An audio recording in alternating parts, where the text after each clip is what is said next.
Wow, c'est ce premier morceau de pas que nous vous proposons aujourd'hui avec l'évangéliste Xavier Gitan, si j'ai mal prononcé en tout cas, vous allez m'en excuser. Xavier Gitan, qui nous a béni le dimanche, donc hier, avec pour thème les 5 clés pour recevoir la guérison. 5 clés pour recevoir la guérison. On a commencé déjà à découvrir c'est quoi ces 5 clés pour arriver à recevoir la guérison. Maman Émilie, maman Bijou, la première clé, on nous parle de la connaissance de la volonté de Dieu qui est la première clé pour arriver à vivre la guérison.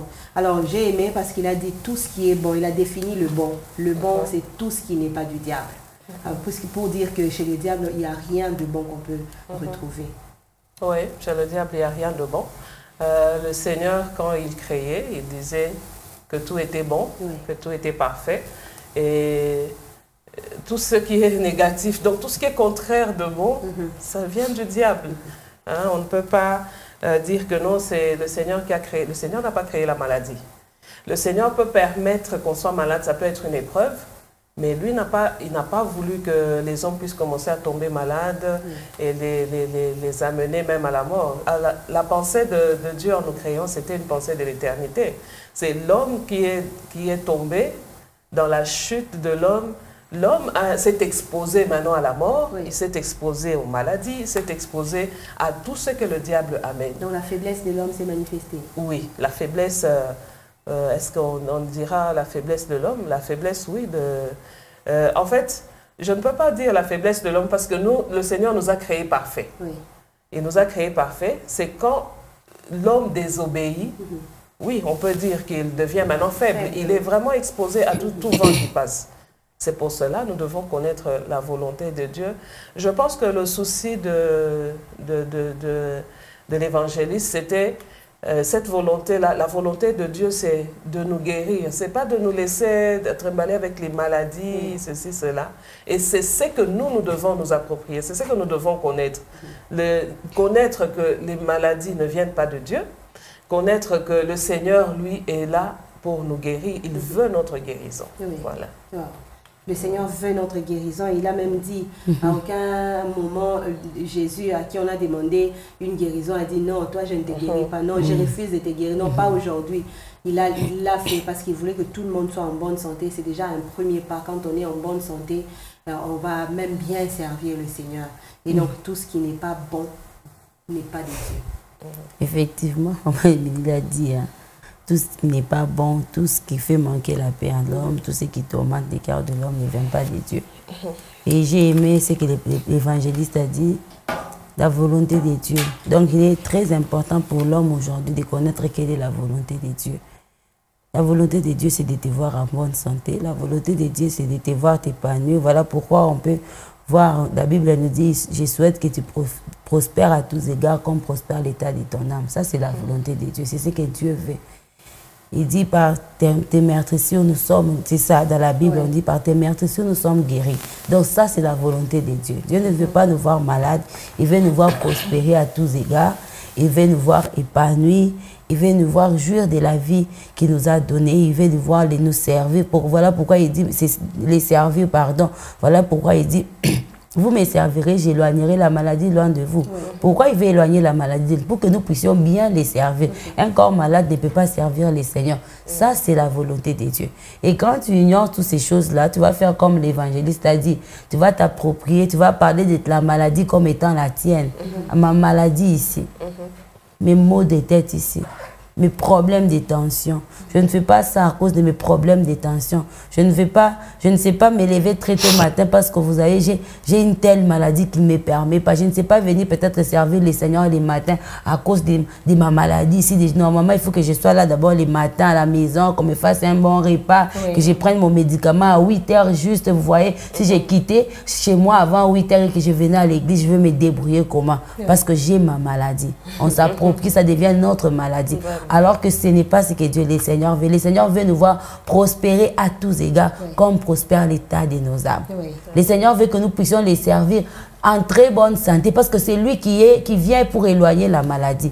Quand tu ne connais pas ces choses-là, quand tu ne connais pas la volonté de Dieu, voilà pourquoi il est important pour les chrétiens de connaître la parole de Dieu. Il est important pour les chrétiens de connaître les dieux qu'ils servent. Il est important pour les chrétiens de connaître à qui il a donné sa vie. Quelle est la volonté de cette personne à qui il a donné. Quand on ne connaît pas ces choses, ça devient compliqué pour nous. C'est pourquoi j'ai vu, l'évangéliste a parlé de la première clé qui est connaître la volonté de Dieu. Donc, dans toutes les situations que nous traversons, nous devons connaître quelle est la volonté de Dieu pour nous. Et dans les cas de la guérison, on parle, j'ai donné les exemples que la Bible nous donne, on parle de toutes ces choses-là. Jésus était à la croix, par ses meurtrissures, nous sommes guéris. Il fallait qu'il soit meurtri pour que nous soyons guéris. C'est ça la volonté de Dieu. Connaître la volonté de Dieu, est-ce qu'on peut dire que c'est un choix à faire de découvrir ce que Dieu veut de nous, ou c'est une grâce que le Seigneur nous fait de connaître sa volonté? C'est entre le choix et la grâce? Je crois que c'est les deux.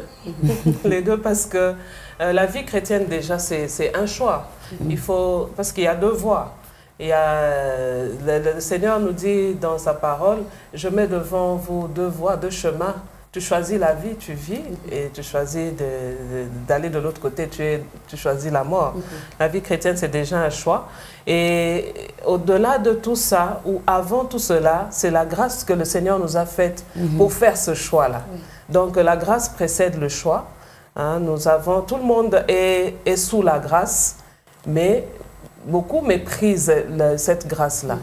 Oui, il faut saisir la grâce et faire le choix de faire la volonté de Dieu. Hein, la sœur Bijou l'a dit, elle a évoqué beaucoup de versets où le Seigneur Jésus-Christ, par ses meurtrissures, il nous a guéris.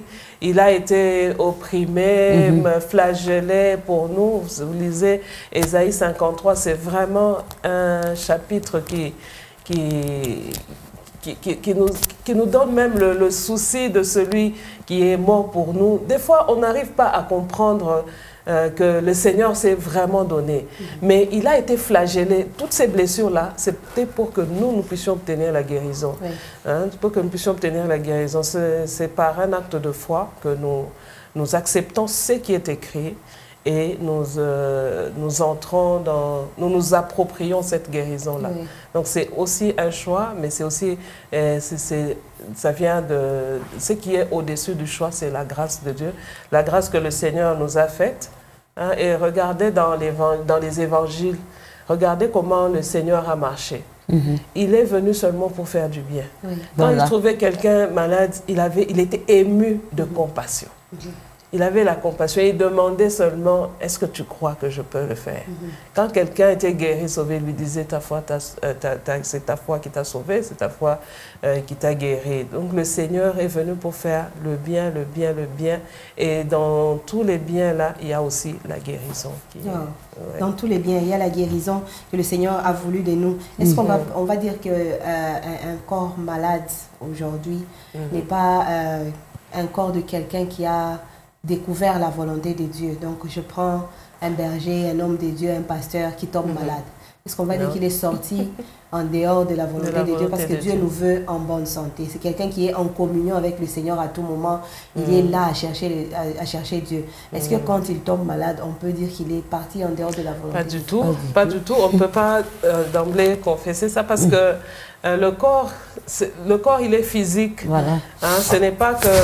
C'est vrai qu'il y a des maladies qui sont survenues à cause d'un péché quelconque, de quelqu'un qui est sorti de la volonté de Dieu. Vous avez péché, par exemple, je vais prendre le péché de l'impudicité. Vous avez péché et vous avez contracté une maladie. Mais un serviteur de Dieu qui tombe malade, peut-être il ne s'est pas suffisamment reposé. Peut-être il a fait une indigestion, il a consommé quelque chose de pas bien. Ce n'est pas que c'est nécessairement lorsqu'on quitte la volonté de Dieu. Donc tous ceux qui sont malades ont nécessairement quitté la volonté de Dieu. On ne peut pas affirmer cela. Le corps, il reste le corps. Quand on ne le traite pas bien, aussi on s'expose au froid. On attrape la toux. Ça ne veut pas dire que, bon, Valentine a péché, et voilà, elle a la toux. Ou alors, non, on ne peut pas associer directement le péché à la maladie. Hein, mais c'est un corps qui doit être bien gardé. Regardez les gens qui mangent n'importe quoi, la malbouffe, ils deviennent obèses. Et ceux qui ne mangent pas bien, qui ne se nourrissent pas bien, ils deviennent aussi malades. Est-ce que c'est le péché? Non. Non. Wow. Pas du tout. Et En tout cas. il faut aussi relever les faits qu'on peut, le Seigneur peut aussi nous éprouver par la maladie pour voir jusqu'où va aller notre fidélité. Ça nous ramène directement dans la Bible avec les garçons, là je crois. Il était paralytique ou je ne sais plus. C'est lui à qui Christ a posé la question, est-ce que c'est parce que ses parents ont péché? C'est à cause de son péché ou c'est à cause de ses parents, des péchés de ses parents ou des... Et Christ répond, c'est pour que la gloire de Dieu se manifeste. Donc il y a certaines maladies qui sont là pour vous éprouver et pour que les hommes, ceux qui sont à côté de vous, voient la gloire de Dieu. Et le Seigneur veut voir jusqu'à quel niveau vous lui êtes fidèle. Donc c'est pour compléter ce que maman Émilie l'a dit. Peut-être qu'il y a quelqu'un qui se dit non, avec ma maladie, si on risquerait, non. Peut-être c'est pour vous éprouver simplement. Et pour qu'à la fin, que la gloire de Dieu soit manifestée. Vous, votre part, c'est de lui rester fidèle. Ah oui, hein, c'est tout ce qu'on peut faire, de rester fidèle, attaché à Dieu, quelles que soient les circonstances. Il y a des gens qui vivent vraiment dans des conditions qui sont compliquées. La maladie a rongé le corps, mais l'essentiel est de rester dans la volonté de Dieu. Je me demande comment Job a fait pour que, en une seule journée, qu'il ait tout ce qu'il a eu dans son corps, que son corps subisse tout ce qu'il a subi là. C'est des secousses, des problèmes de santé graves en une seule journée, mais il est resté fidèle et attaché à son Dieu parce qu'il savait que rien ne peut le séparer, même pas la maladie ne peut le séparer de son Dieu. Et donc c'est cela, c'est juste un premier point, une première clé qu'on a découvert aujourd'hui dans ces 5 clés pour obtenir la guérison. On a déjà la connaissance de la volonté de Dieu.